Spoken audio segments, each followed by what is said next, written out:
हे दोन आरोपी आहे, आकाश उर्फ गोलू दिलीप रेवडिया आणि नितीन दिलीप रेवडिया. हे दोघे सख्खे भाऊ आहे, नरसाळ्याला राहतात. आणि यांचा जर आपण क्राईम रेकॉर्ड चेक केला तर त्यांच्याकडे विरुद्ध दोघाही विरुद्ध चोरी, घरफोडीचे जवळजवळ एक 15-16 गुन्हे आहे. म्हणजे नामांकित आरोपी आहे, वायर चोरीचे गुन्हे. तर आपल्या पार्ट्या दोन वेगवेगळ्या पेट्रोलिंग करताना हे दोघंही आपल्याला सापडले. दोघंही ते वायर चोरासाठी चालले होते आपल्या गाडीवर घेऊन. तर त्याच्यामध्ये जो हा आकाश उर्फ गोलू दिलीप रेवडिया आहे, याच्याकडून आपण जवळपास 3 गुन्हे उघडकीस केलेले आहे. एक हिंगण्याचा आहे 352/24 कलम 305 भारतीय न्याय संहिता. हा एक गुन्हा आहे व्हेकल चोरीचा. म्हणजे ज्या गाडीवर तो घेऊन चालला होता ती गाडी चोरीची होती आणि त्या चोरीचा गुन्हा हिंगण्याला रजिस्टर्ड होता. दुसरा वणीचा एक गुन्हा आहे, वणी जिल्हा यवतमाळ 8/24 हा घरफोडीचा गुन्हा आहे. त्या गुन्ह्यामध्ये हा वॉन्टेड होता गोलू. आणि तिसरा आहे लकडगंजचा गुन्हा 590/24 कलम 334(1) भारतीय न्याय संहिता. हा केबल चोरीचा गुन्हा होता.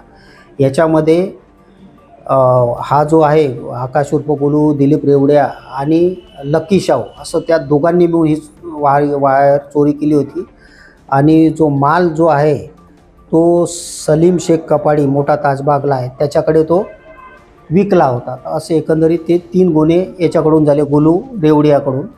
आणि त्याचा भाऊ जो आहे नितीन दिलीप रेवडिया आहे, हा याच्याकडनं आपण 2 गुन्हे रिकवर केलेले आहेत. ते दोन्ही वायर चोरीचे आहे. एक हिंगण्याचा आहे 7/25 कलम 303(2) भारतीय न्याय संहिता आणि एक प्रतापनगर पोलीस स्टेशनचा आहे 234/2024 कलम 380 भादवीचा. असे दोन्ही वायर चोरीचे गुन्हे होते. आणि जवळपास याच्याकडून गोलू रेवडियाकडून जी वायर केबल जी होती चोरल्यानंतर ते जाऊन ते तार काढतात, तर तो जो मुद्देमाल आपल्याला मिळाला तो साधारणतः 13,300 रुपयाचा.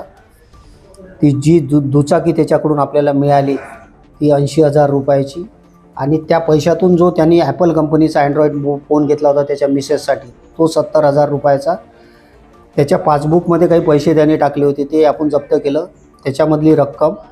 आणि त्याच्याजवळ असलेला एक सॅमसंग कंपनीचा मोबाईल असा एकंदरीत 1,73,300 रुपयाचा मुद्देमाल जप्त केला. आणि हा जो त्याचा भाऊ आहे नितीन दिलीप रेवडिया, याच्याकडून ते वायरचे बंडल जे आहे ते 4,900 रुपयाचे. एक कटर मशीन जे वायर कापासाठी लागते ती 4,000 रुपयाची. एक हॅमर मशीनचे 2 लोखंडी बीट 2,000 रुपयाची. एक रिअलमी कंपनीचा मोबाईल आणि एक स्प्लेंडर गाडी. असा हा 45,000 रुपयाची ती स्प्लेंडर गाडी. असा एकूण हा 2,39,200 रुपयाचा मुद्देमाल जप्त करण्यात आला. आणि दोन्ही आरोपीला आपण हिंगणा पोलीस स्टेशनच्या सुपूर्द केले होते पुढील कारवाईसाठी.